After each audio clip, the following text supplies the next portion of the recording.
नमस्कार, आप सभी दर्शकों का बहुत बहुत स्वागत करती हूं। आप देख रहे हैं जस्ट टीवी। मैं हूं नेहा शुक्ला। आज की स्ट्रेट टॉक के साथ आप सभी दर्शकों के सामने उपस्थित हूं। आइए शुरू करें आज की अपनी सीधी बात। तो बहुत बड़ा सवाल उठ खड़ा हुआ है, बल्कि बहस छिड़ गई है भारत में महिलाओं के खिलाफ होने वाले अपराधों और इस पर आने वाले फैसलों को लेकर। इलाहाबाद हाई कोर्ट के जज ने भी एक विवादित फैसला दिया, जिस पर सुप्रीम कोर्ट ने देर से ही सही लेकिन संज्ञान लिया है। और इस संज्ञान में जो सुनवाई की है सुप्रीम कोर्ट ने, उन्होंने जज के फैसले को अमानवीय तक करार दिया है। हमारे भी कुछ सवाल हैं स्ट्रेट टॉक के, जिनको समझना बहुत ज़रूरी है कि भारत में महिलाओं के खिलाफ अपराधों और अपराधों के बाद इंसाफ तक की जो कहानी होती है, सफ़र होती है, वो कितनी चुनौतीपूर्ण है। और ऐसे में जज का फैसला न्यायपालिका के जवाबदेही पर भी सवाल खड़े करता है। स्ट्रेट टॉक के जो सवाल हैं हम चाहते हैं कि पहले आज अपने दर्शकों के सामने रखते हैं और उसके बाद आज के मेहमानों के जरिए शुरू करेंगे इसको समझने का क्रम। इलाहाबाद हाई कोर्ट के जज का फैसला समाज के लिए कितना खतरनाक बन सकता है, कहीं ना कहीं इस पर चिंताएं एक्टिविस्ट और जाने माने देश के वकीलों ने जताई। और इसके बावजूद ये कहीं ना कहीं जो है नाबालिग के साथ इंसाफ की जो आस है उसको अभी भी जो है मजबूत नहीं बना रहा है। यूपी के कासगंज का मामला है, नाबालिग से रेप के प्रयास का ये मामला है। महिला विरोधी अपराध पर इस फैसले से समाज को क्या संदेश गया है?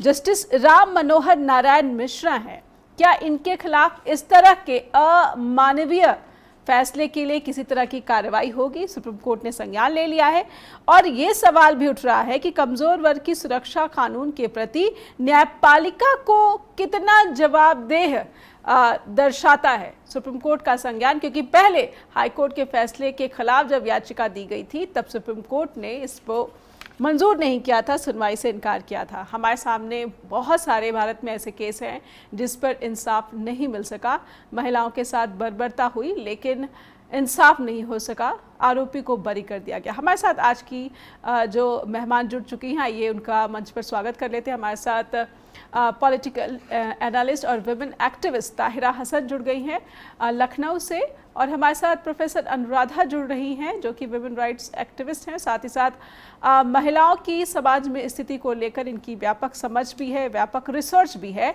आप दोनों का बहुत बहुत स्वागत करती हूँ। शुरुआत मैं ताहिरा मैम आपसे करूँगी। इस फैसले के सामने आने के बाद पहला रिएक्शन और पहली चिंता आपके मन में क्या आई? क्योंकि आप जैसे ही बहुत सारी कार्यकर्ता हैं भारत में जिन्होंने लगातार आवाज़ उठाई, तब जाकर सुप्रीम कोर्ट ने संज्ञान लिया। ये अपने आप में एक बहुत बड़ी चिंता की बात है। ताहिरा मैम। ये देखिए, हम लोगों ने तो फौरन ही जो है सोशल मीडिया से अपना प्रोटेस्ट शुरू कर दिया था जी, और लिखना शुरू कर दिया था कि भाई ये जो जजमेंट है ये बड़ा पेनफुल है, शॉकिंग है, शेमफुल है।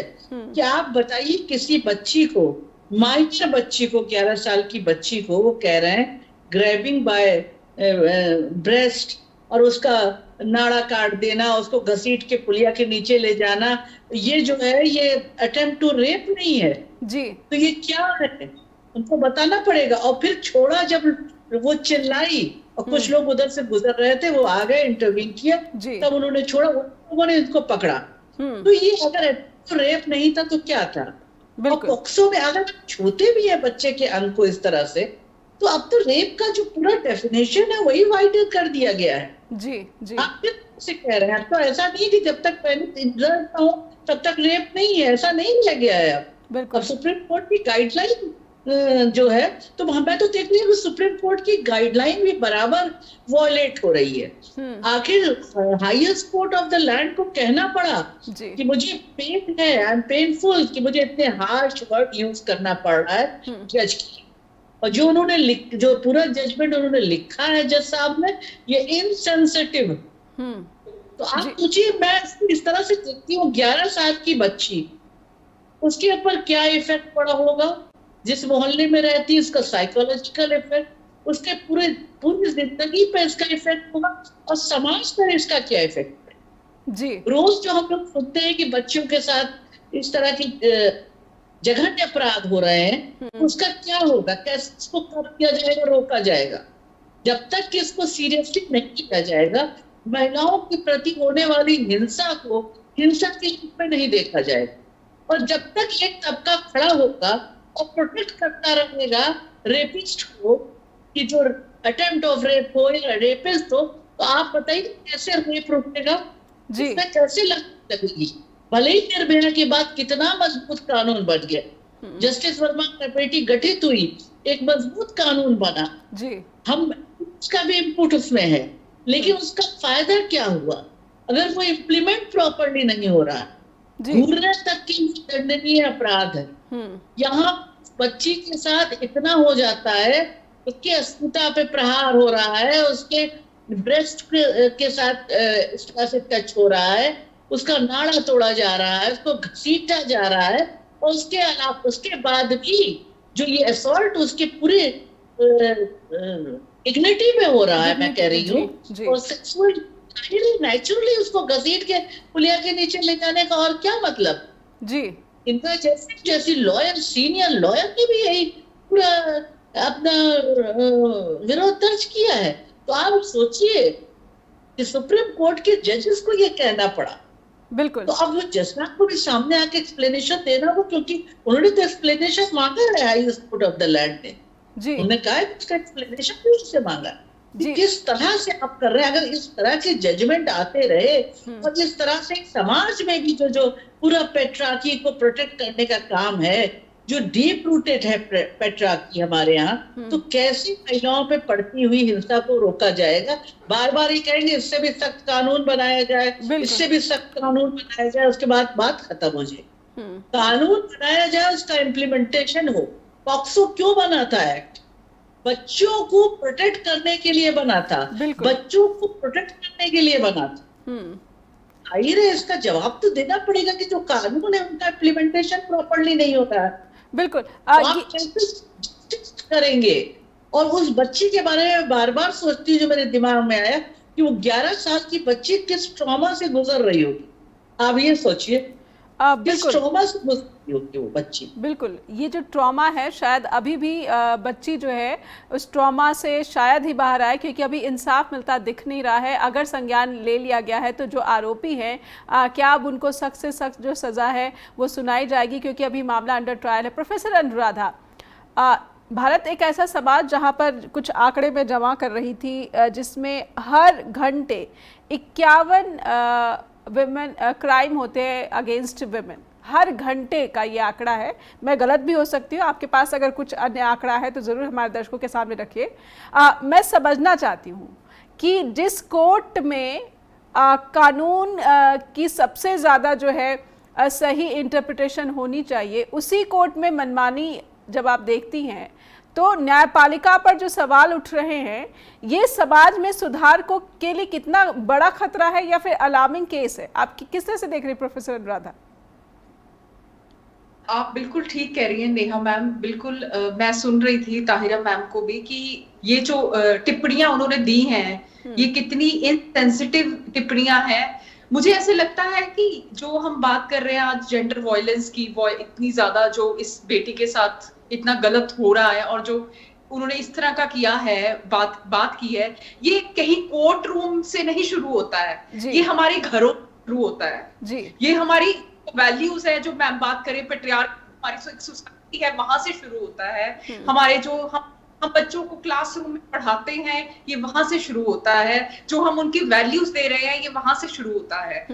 आपकी बिल्कुल सही कहा कि कहाँ ये उसके साथ जो ट्रॉमा हुआ, उस लड़की के साथ ट्रॉमा उसके साथ हुआ, उसने जो फेस किया, और अब जो ऐसी टिप्पणियां उन्होंने दी हैं, ये वो लड़की फिर से उस ट्रॉमा को गुजर रही है, वो रीलिव कर रही है ट्रॉमा। अगर हम ऐसी बात करते हैं 2018 में निर्भया केस के बाद जो रेप लॉ को अमेंडमेंट हुई, उसमें बड़ा क्लियर कहा गया है कि सिर्फ अब जो एक जो पेनिट्रेशन होता है, जो इंटरकोर्स होता है, सिर्फ वो ही नहीं रेप है। अगर किसी भी प्राइवेट पार्ट को छेड़ा जाए या भी उसको घसीटा जा रहा है, बड़ा क्लियर है, तो वो भी अटेम्प्ट टू रेप ही है। वो इन्होंने असॉल्ट करके उसको छोड़ देना वो भी एक गलत है। ये सारा जो एक पुराने लॉ के हिसाब से जो टिप्पणियां दे रहे हैं, जो जजमेंट्स आई हैं, वो कहीं ना देखने की जरूरत है। मैं बात कर मैं अनुराधा जी आपको टोक रही हूँ, एक छोटे से ब्रेक की मजबूरी है, ब्रेक के लिए रुकूंगी, एक ब्रेक के लिए रुकते हैं, उसके बाद जब लौटेंगे तो प्रोफेसर अनुराधा की बात दर्शकों तक पहुँचाने की कोशिश जारी रहेगी। हमारे साथ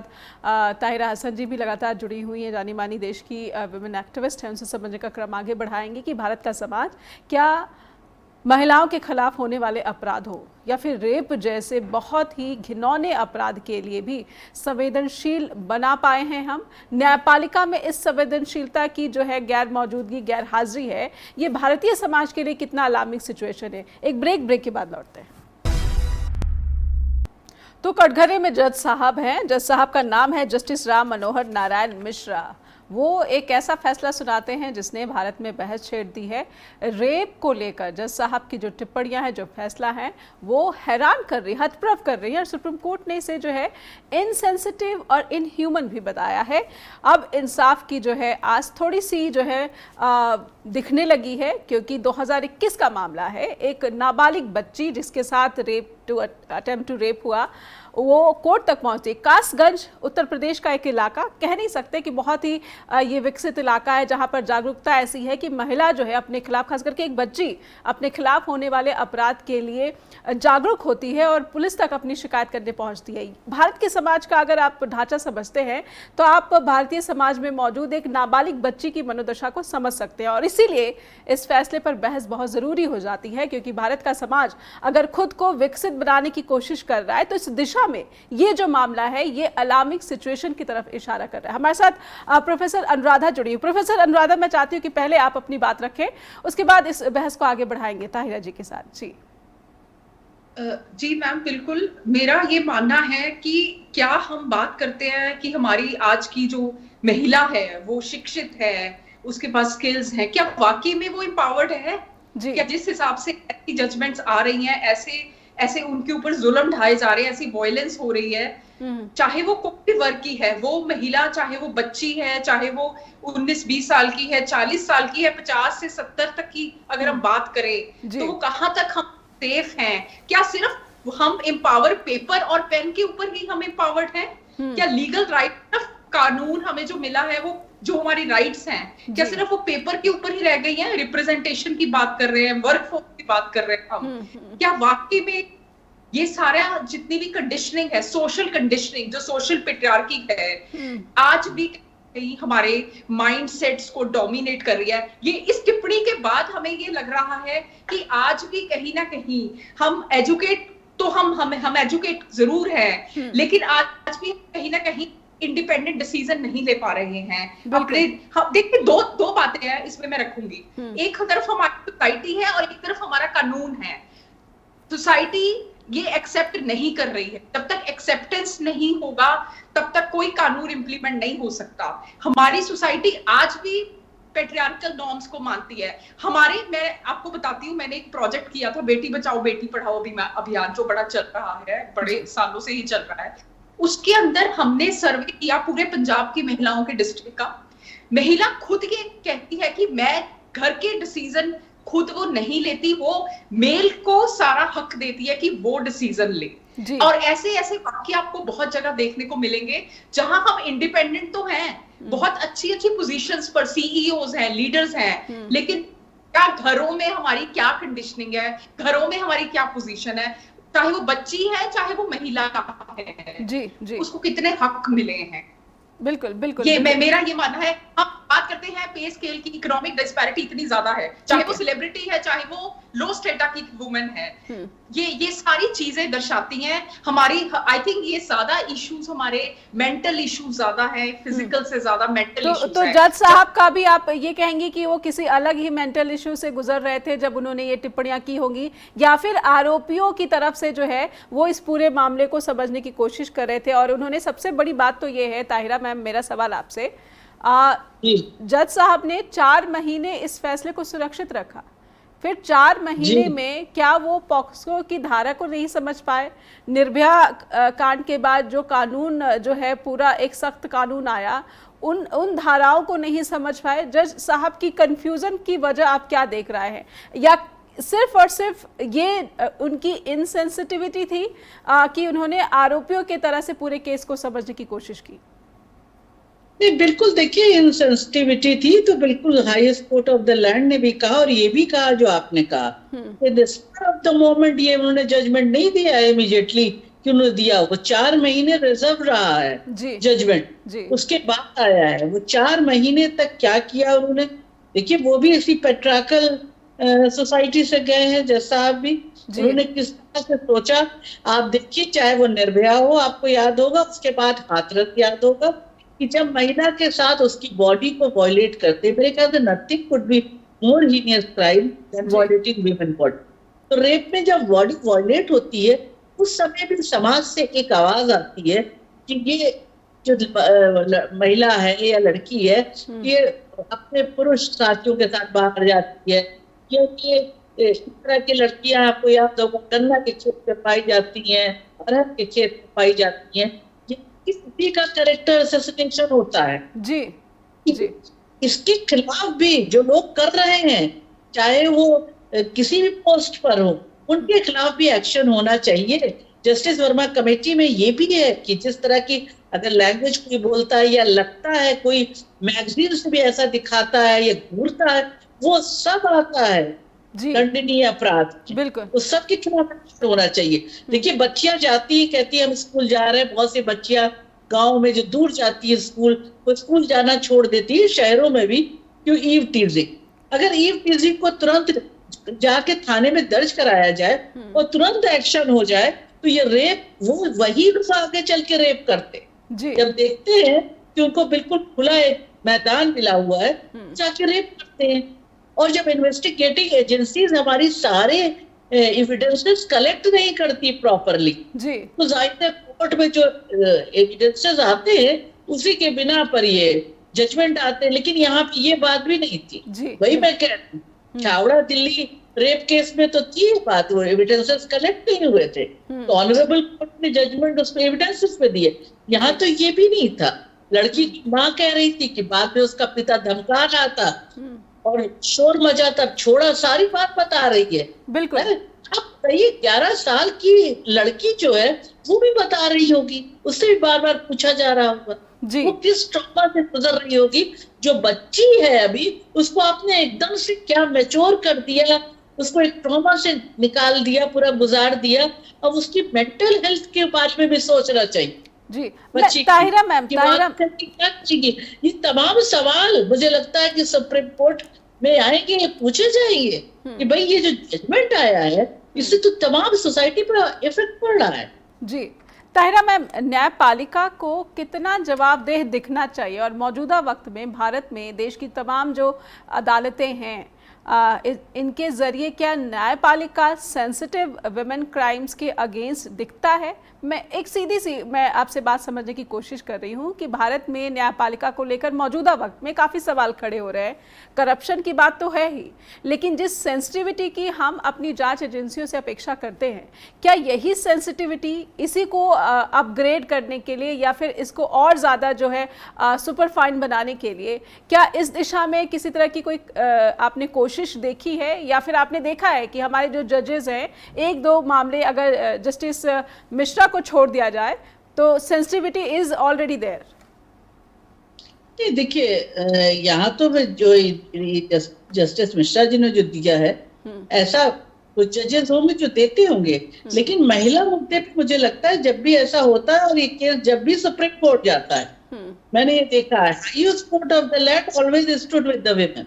ठीक है, उन्होंने सेंसिटिविटी के साथ डील किया। और यहाँ पे आप देखिए कितना हार्श वर्ड यूज किया है सुप्रीम कोर्ट के जजेस ने। But I have a objection, मेरी एक असहमति है ताहिरा मैम। आपने हाईएस्ट कोर्ट के बारे में जो टिप्पणी की है, आपने छावला केस का भी जिक्र किया। 2012 का जो छावला केस है, मैंने कहा एविडेंसेस जब नहीं, यहाँ एविडेंसेस पूरे कलेक्ट है, यहाँ कोई वो नहीं, लड़की खुद बता रही है कि उसके साथ ये इंसिडेंट हुआ। चावड़ा केस में कई दिन बाद तक एविडेंसेस ही नहीं कलेक्ट किए पुलिस ने जी। उसकी तो प्राइवेट पार्ट में बॉटल तक इंसर्ट की गई जी। लेकिन मैम कोर्ट में जज ये कह सकते थे जी, कोर्ट में जज ये कह सकते थे कि अगर जांच सही तरीके से नहीं हुई तो आप इस मामले की दोबारा से जांच करें, लेकिन फैसले में ये कहीं नहीं जिक्र था। जाके देखिए मेडिकल वगैरह उसी वक्त मैं बार बार यही कहती हूँ कि देखिए जस्टिस वर्मा कमेटी भी पढ़ी है नया, उसमें भी ये कहा गया है कि इन्वेस्टिगेटिंग एजेंसीज कलेक्ट करें एविडेंसेस इमीडिएटली, अदरवाइज जो विटनेस है वो हॉस्टाइल हो जाएंगे और जो कल्प्रेट है, जो ये दरिंदे हैं, they will get away after committing heinous crime और next time they will commit more heinous crime. जी, तो इन्वेस्टिगेटिंग एजेंसीज का भी रोल बहुत इंपॉर्टेंट है, बिल्कुल उन्हें भी करना है, लेकिन ये पेट्रार्कल सोसाइटी से गए हुए आप ऐसा नहीं कह सकते हैं। जब महिला का कैरेक्टर असैसिनेशन होता है, जिसका बॉडी वॉयलेट होती है और जो उसकी डेथ भी हो जाती है, उसके बाद भी कहा जाता है कि ऐसी महिला है, तो इसके पीछे की आपको मानसिकता समझना होगा। बिल्कुल, कि जो महिलाएं, हमारी बेटियां बाहर निकल रही हैं, हर क्षेत्र में अपना पताका लहरा रही हैं, उनको कैसे चार दीवारी में वापस लाया जाए। बिल्कुल, तो इसके पीछे एक पूरी सोच है, एक संकीर्ण सोच। और जी, अंबेडकर ने कब कहा था कि कोई सोसाइटी तब तक सिविलाइज्ड नहीं कही जा सकती जब तक महिला का एक्सेस हेल्थ, एजुकेशन, नॉलेज और डिसीजन मेकिंग पे ना हो। बिल्कुल, यहाँ कितनी महिलाएं डिसीजन मेकिंग में है आज भी। बिल्कुल, एक छोटे से ब्रेक के लिए रुकूंगी मैं, एक ब्रेक के लिए रुकती हूँ। ताहिरा मैम माफ कीजिएगा, ब्रेक की मजबूरी, एक छोटे से ब्रेक के लिए रुकते हैं और ब्रेक के बाद लौटेंगे तो ताहिरा मैम की बात पूरी दर्शकों तक पहुंचाने की कोशिश करेंगे। ब्रेक के बाद हाजिर होते हैं। तो एक विवादित फैसला देने वाले जिस पर सुप्रीम कोर्ट ने कड़ी आलोचना की है, उनके खिलाफ क्या कार्रवाई हो सकती है, होनी चाहिए, बल्कि हमारे साथ जो पैनल जुड़ा हुआ है, आइए उनसे बातचीत आगे बढ़ाते हैं। ताहिरा मैम, मैं आपसे ही इस कड़ी में शुरुआत करूंगी। अब जस्टिस मिश्रा के खिलाफ किसी सख्त कार्रवाई की जरूरत आप देख रही हैं? ऐसा होना चाहिए या फिर सुप्रीम कोर्ट ही इस मामले पर इंसाफ देगा और उसके बाद मामला खत्म होगा? जी, जवाबदेही के उसमें आगे जैसा, क्योंकि देखिए उन्होंने जिस तरह की बात की है, जैसे कि कोई भी सिविलाइज सोसाइटी के लिए हार्मफुल है जी। जिस तरह की बात की है कि इसमें क्या चीज की कमी थी एविडेंस में। पहली बात तो ये कहाँ कमी थी जी, वो बता रही 11 साल की बच्ची के साथ, जिसमें रिपीट करते मुझे बुरा लग रहा है। बिल्कुल, ब्रेस्ट को पुल, उसका नाड़ा काटा, उसको घसीट के ले गए, वो जब चिल्लाई तब उसको छोड़ा गया। लोग आ गए, कौन उन्हें बचाया, उन्हीं लोगों ने पकड़ा इन कल्प्रिट्स जी। तो बताइए ये प्रूफ करता है कि नहीं अटेम्प्ट टू रेप था कि नहीं? बिल्कुल अटेम्प्ट था ना, अटेम्प्ट करना तो वो क्यों किया जाता जी उस बच्ची को? तो जज साहब ने 4 महीने रिजर्व किया उसको अटेम्प्ट, उनको ये बताना होगा कि हो सकता है भाई हमारी नॉलेज कम हो, वो भाई जज साहब काबिल, तो वो ये तो बताएं कि भाई अगर ये अटेम्प्ट टू रेप नहीं है तो क्यों नहीं है। बिल्कुल, लेकिन क्या ऐसे मामलों में 4 महीने तक फैसला भी सुरक्षित रखा जाता है? ये तो बिल्कुल असामान्य जो है तरीका अपनाया जी। टिप्पणी कर दिया उनके जी, उन्होंने तो पूरा इसके ऊपर टिप्पणी कर दी कि भाई आपने स्पर ऑफ द मोमेंट में ये जजमेंट नहीं दिया है जी, you have reserved this for 4 months जी।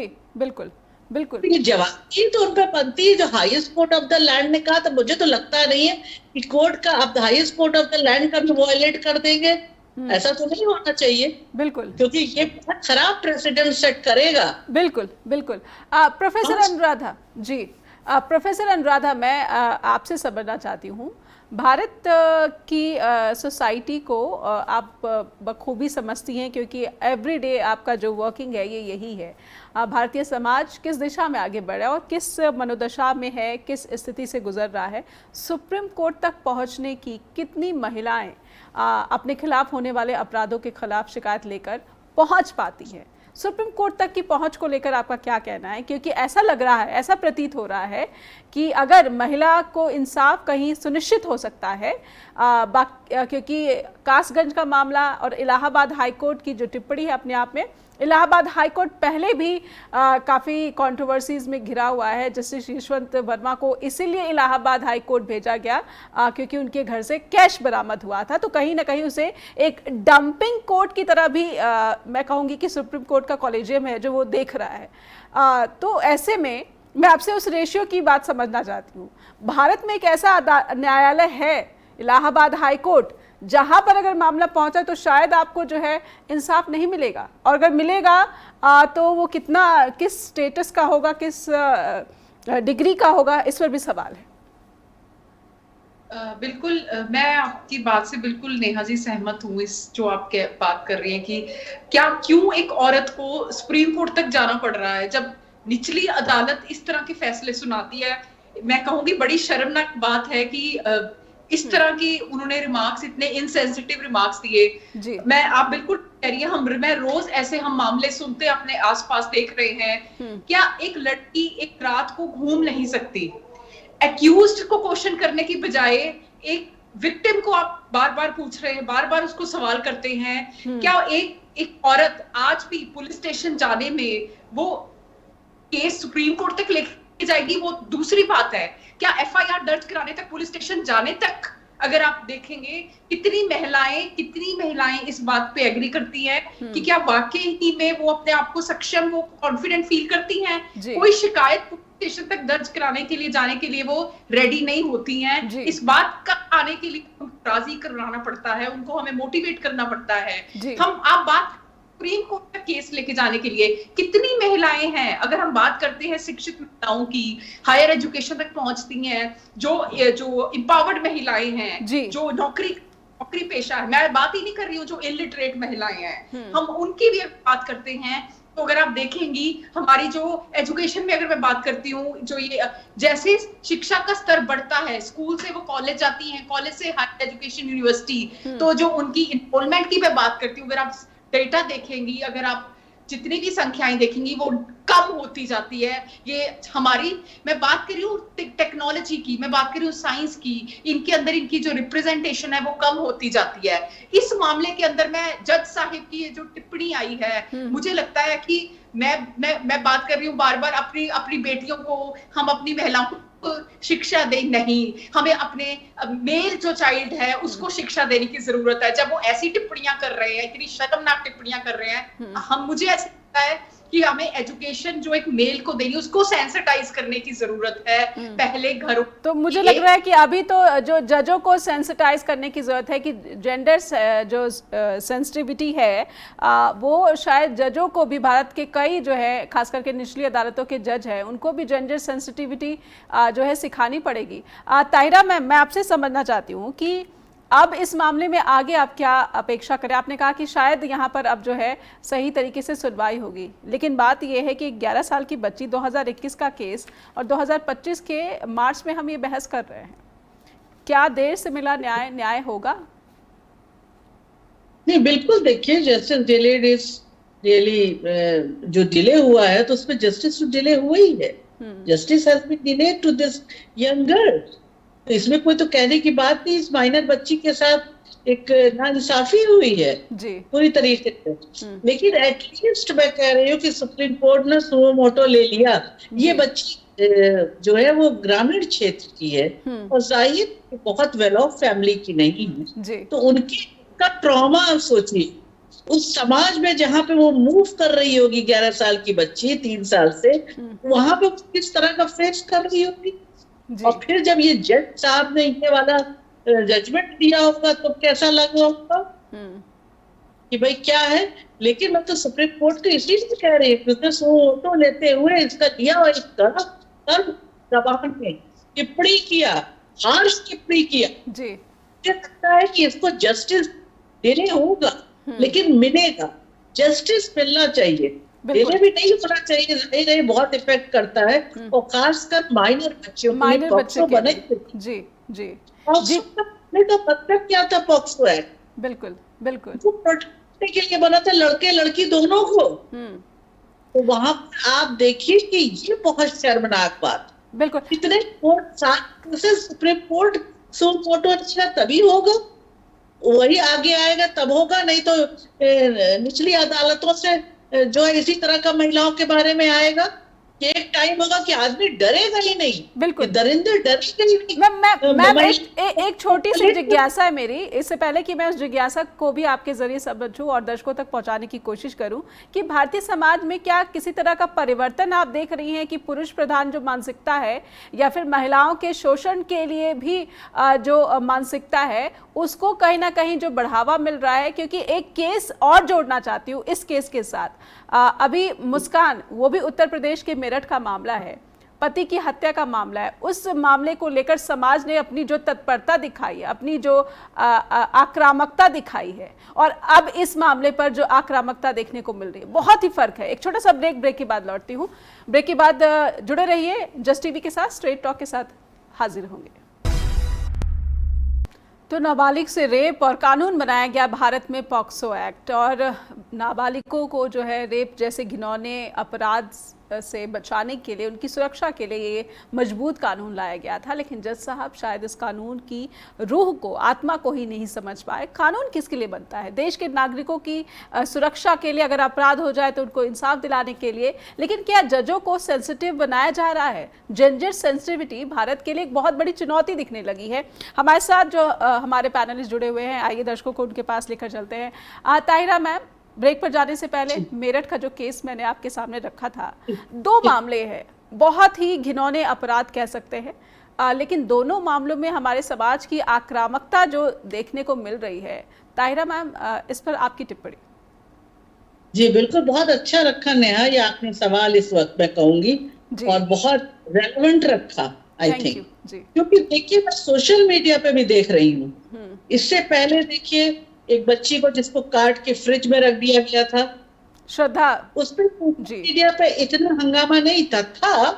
जैसे अभी इस बच्ची के साथ हुआ तो एक बड़ी आवाजें उठी कि नहीं भाई ये रेप नहीं है, ठीक है, एक 11 साल की बच्ची के साथ जी। और लेकिन यहाँ पे मुस्कान के लिए हम लोग सब कह रहे हैं कि ये एक हीनियस क्राइम है जी। ये मेंटेलिटी है, जिसने कुकर में काट के बॉडी को रख दिया, जिसने फ्रिज में रख दिया, जिसने मार डाला अपनी पत्नी को, या धक्का दे दिया, क्राइम है सब। ये क्रिमिनल माइंडेड लोग कर रहे हैं, बिल्कुल। उस पर क्रिमिनल एक्ट लगना चाहिए, एक्शन होना चाहिए। वैसे ही मुस्कान जो किया उस पर होना चाहिए, लेकिन पूरा सोशल मीडिया भर गया है। आपको ड्रम दिखेंगे, ड्रम लेके सारा रील बन रही है ड्रम लेके जी। तो ये जो पेट्राकी है ना, ये साफ दिखती है कि पेट्राकी सोसाइटी जब बच्ची काटी गई और फ्रिज में भरी गई, और जब बच्ची काटी गई और कुकर में रखी गई और तरह तरह से प्रताड़ित की जा रही है, मारी जंगलों में जा जाके उसके बॉडी मिली थी, बिल्कुल ढूंढा गया, तो उसको इतना ज्यादा मीडिया ने हाईलाइट, सोशल मीडिया ने हाईलाइट नहीं किया। लेकिन यहाँ पे देखिए, मुझे तो एक चैनल पे भी डिस्कशन में रखा गया, मैंने कहा इट्स अ हीनियस क्राइम, उसको सजा मिलनी चाहिए, उसको सजा मिलनी चाहिए। औरत और मर्द की बात नहीं है, उसने क्राइम किया है heinous, that's why he should be punished, stringent punishment must be given to मुस्कान। लेकिन इसको आप इस तरह से मत बताइए कि महिलाओं को भी आप एक समाज में ले जा रहे हैं कि सारी महिलाओं को इस तरह से देखिए जी। महिलाओं को फिर दबे कुचले स्थान पे ले जाइए, महिलाओं की अस्मिता को रौंदिए, महिलाओं को सोचिए कि नहीं वो ट्रस्ट के काबिल नहीं है। तो इतनी औरतें मारी गई जो पुरुषों ने, पतियों ने मारा है, तो इसका मतलब किसी पति पर ट्रस्ट न किया जाएगा। तो ये समाज का जो एक पूरा पेट्राकल सिस्टम है ना, पेट्राकी देखिए नया एक गाइडलाइन बनाती जी, और उस गाइडलाइन को फॉलो कीजिए। फॉलो नहीं होता तो कहते देखिए इसलिए बलात्कार हुआ कि पुरुष साथी के साथ गई, इसलिए बलात्कार हुआ कि ऐसा जॉब कर रही है, 10 to 5 नहीं है, वो रात में भी जाती, राइट, जर्नलिस्ट है तो अगर वो क्राइम देख रही है तो जाएगी, अगर साइंटिस्ट है तो रात में भी लैब में होगी। बहुत से जॉब्स ये डिमांड करते हैं महिलाओं से कि वो उनका कोई टाइमिंग नहीं होती है? तो आप उनको चाहते हैं कि अर्न भी करे। अब जो है टाइम, उसमें महिला अर्न भी करे, पैसे भी लाए, उनके बताए रास्ते पे भी चले और घर भी देखे, तो वो अच्छी महिला है। तो महिलाओं को खांचे में बांटा हुआ है, अच्छी महिला, बुरी महिला। अच्छी महिला यानी बेवकूफ जो बोले ना, साधने के लिए वो अपने पर होने वाली प्रताड़ना को बिल्कुल सर झुका के सुने, वो बहुत अच्छी महिला है जी। फिर वो कुछ बोल नहीं रही, कितनी बढ़िया महिला है वो जी, बिल्कुल। वो सब कुछ क्योंकि जैसे मैंने कहा पेट्रार्की से पुरुष उसका वाहक नहीं होता है, बिल्कुल उसकी वाहक महिला भी होती है, तैयार की जाती है। जब घर में बच्चा बेटा होता है तो दादी बहुत खुश होती है जी, कहती है लड्डू चाहे टेढ़ा बेड़ा लड्डू तो है, लड्डू तो मोतीचूर का चाहे टेढ़ा ही बेड़ा हो। तो आप देखिए ये पेट्रार्की का वाहक जो है वो महिलाएं भी बनाई जाती हैं।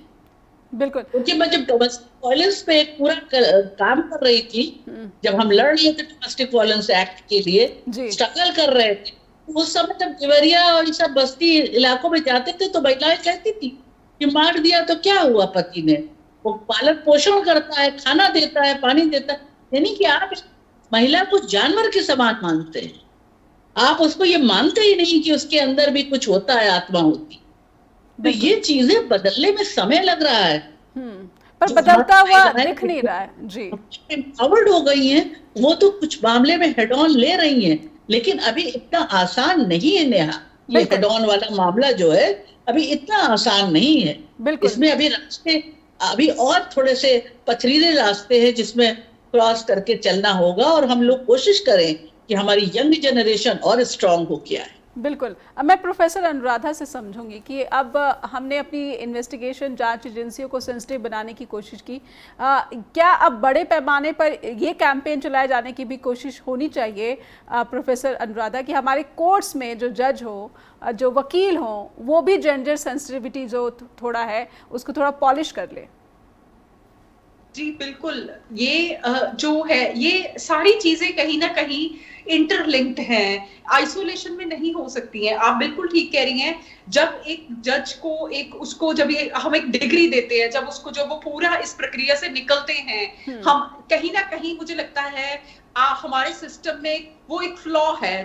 जब इनकी तैयारी करवाई जाती है, जब हम इनको प्रिपेयर करते हैं जुडिशरी के लिए, जुडिशरी सिस्टम के लिए, अगर हम उनको सही से वो नहीं हैंडल कर पा रहे हैं, तो कहीं ना कहीं हमें लगता है कि इसमें अभी सुधार की जरूरत है। आप बिल्कुल सही कह, मैम ने बिल्कुल सही कहा कि एजुकेशन का मतलब, एम्पावरमेंट का मतलब जॉब्स नहीं है, और ये एक बहुत लंबा रास्ता है। हम बात कर रहे हैं लीडरशिप की, हम बात कर रहे हैं, लेकिन क्या एक औरत को उसकी डिग्निटी के साथ रहने दिया जा रहा है? ये एक बड़ा सवालिया निशान है। चाहे वो जुडिशरी सिस्टम हो हमारा, चाहे वो हमारे घरों में है या कहीं भी है, किसी भी एरिया, किसी भी सेक्टर में है, कि अगर हम एक्सेप्ट नहीं कर पा रहे हैं, अगर वो सिर उठा के नहीं चल सकती है, अगर उसको आगे जाने के मौके नहीं मिल रहे हैं, तो मुझे लगता है कहीं ना कहीं हमारे सिस्टम में फ्लॉ है। बिल्कुल ऐसी जब टिप्पणियां आती हैं तो हमें फोकस करना पड़ेगा, जैसे कि हमारे सिस्टम में कहाँ कमियां हैं। हम एजुकेशन की बात करें, हम लॉ की बात करें, लॉ एजुकेशन की बात कर रहे हैं, हमारा जो पूरा सिस्टम है आई थिंक वो कहीं ना कहीं इफेक्ट हुआ है।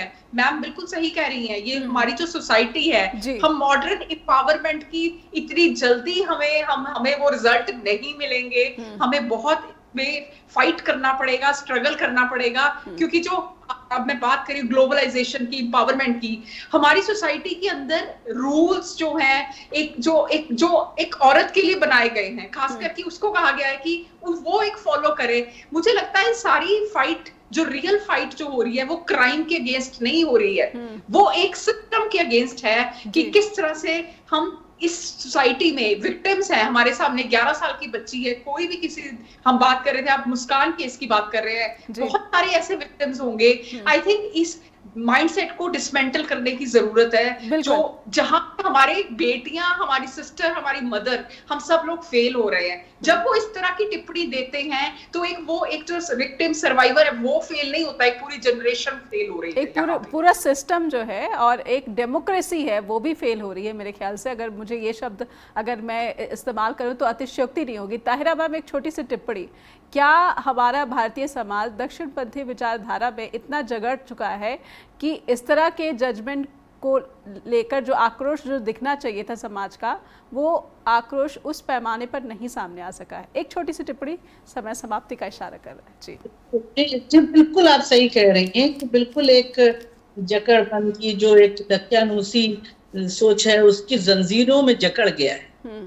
लेकिन ऐसा नहीं है, मैं ये भी नहीं कहूंगी, मैं ऑप्टिमिस्टिक हूँ, समाज जगड़ा है, लेकिन उसमें बहुत सी महिलाएं ऐसी हैं जो हैं, क्योंकि इस इशू पे महिलाओं ने ही आवाज उठाई जी। चाहे वो इंदिरा जयसिंह हो, वहां पे आवाज उठाई हो, जो भी से आवाज उठाई, वो अपने अपने लेवल पे ये आवाज उठाई है, सबने उठाई है। अगर उठाई ना होती तो ये फोटो नोटिस लिया ही ना जाता सुप्रीम कोर्ट। बिल्कुल। तो महिलाएं हेड ऑन ले रही हैं, लेकिन अभी हमें समाज को और भी करना है। लेकिन देखिए, जब हम लोग लिख रहे थे ना, तो बहुत से मेरे स्टेटस पे बहुत से कमेंट्स आ रहे थे कि नहीं जज साहब सही हैं, उन्होंने ये रेप नहीं है। तो आप सोचिए, मैंने कहा ना पेट्रा की जो है वो महिलाएं भी लिख रही थी, महिलाओं को भी इसका वाहक बना दिया। बिल्कुल। अभी महिलाओं पुरुषों को भी, सबको भी एक बेहतर समाज बनाने और मैं एक नाम यहाँ पर जोड़ देती हूँ, सुधा मूर्ति की जो तारीफें उनके त्याग के लिए, इस तरह उनको एक आइडियल स्त्री, आदर्श महिला बनाने वाले लोगों की भी जो टिप्पणी आती है, तो ये भारतीय समाज के जो सोच को दर्शाती है। और इसे एक आदर्श उदाहरण बनाना या फिर पेश करना उस रूप में, ये अपने आप में एक सवाल है। हालांकि ये किसी भी व्यक्ति के खिलाफ मेरी कोई टिप्पणी नहीं है, मैं एक भारतीय समाज को समझने की कोशिश के क्रम में ये समझने की कोशिश कर रही थी। ताहिरा, मैं बहुत बहुत धन्यवाद। प्रोफेसर अनुराधा, आपका भी बहुत बहुत आभार कि आपने वक्त दिया, स्ट्रेट टॉक के साथ जुड़े। मैं अपने दर्शकों से भी एक सवाल करना चाहती हूँ। भारत के समाज में महिला के लिए जो संवेदनशीलता दिखाई जानी चाहिए, क्या आप सहमत हैं कि वो संवेदनशीलता मौजूद है, इसमें किसी तरह की कोई आँच नहीं आई है, या फिर जो बदलाव आ रहा है वो सकारात्मक बदलाव है? हमें लिखकर भेजें info@justbroadcasting.com या फिर neha@justbroadcasting.com पर भी आप मुझ तक अपना फीडबैक पहुंचा सकते हैं। जुड़े रहिए जस्ट टीवी के साथ। नमस्कार।